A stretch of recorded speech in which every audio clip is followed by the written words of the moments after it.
জাতীয় মেধার তালিকায় আপনি কিভাবে আপনার অবস্থান দেখবেন সেটা নিয়ে আমরা একটু কথা বলি। প্রথমে আমাদের এনটিআরসির যে ওয়েবসাইট, এনটিআরসি লিখলে চলে আসবে। দেখুন এনটিআরসি, এইখানে এনটিআরসি লেখা আছে, এটাতে ক্লিক করুন। এটাতে ক্লিক করার পরে আমরা এখানে একটু ডেস্কটপ সাইটটা, ডেস্কটপ মোড অন করা আছে।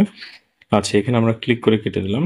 তারপরে দেখুন এখানে যে এই ইন্টারফেসটা আসতেছে যে বেসরকারি শিক্ষক নিবন্ধন ও প্রত্যয়ন কর্তৃপক্ষ এনটিআরসি।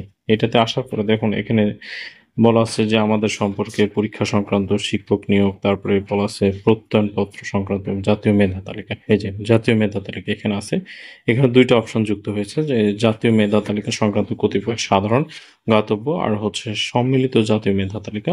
এখানে বলছে প্রথম থেকে সপ্তম, এইটা আমাদের দেওয়া আছে। এখন 18তম আহ, যারা আছেন তাদেরটা এখনো সংযুক্ত হয়নি। তো দেখুন এইরকম একটা ইন্টারফেস আসবে। এখানে অপশন আছে যে চুজ লেভেল বলে একটা অপশন আছে। এখানে আপনি স্কুল পর্যায়ে, হ্যাঁ, যদি স্কুল পর্যায়ে অথবা মাদ্রাসা হন তাহলে এইটাতে ক্লিক করবেন।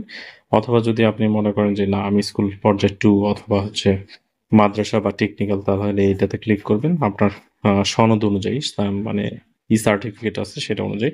আর যদি কলেজ বা মাদ্রাসা বিএম হন তাহলে এইটাতে ক্লিক করবেন। তারপরে কি বলছে, আমরা স্কুল বা মাদ্রাসা এইটাতে ক্লিক করলাম। তারপরে এখানে বলছে যে চুজ সাবজেক্ট।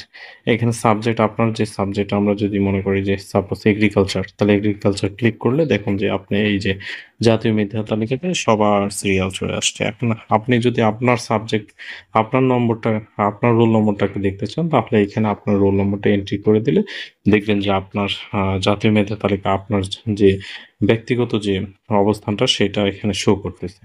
তো এই ছিল হচ্ছে জাতীয় মেধা তালিকা অবস্থান দেখার যে প্রসেস। তো ভিডিওটি যদি ভালো লেগে থাকে অবশ্যই ভিডিওটি লাইক দিয়ে শেয়ার করুন। ধন্যবাদ।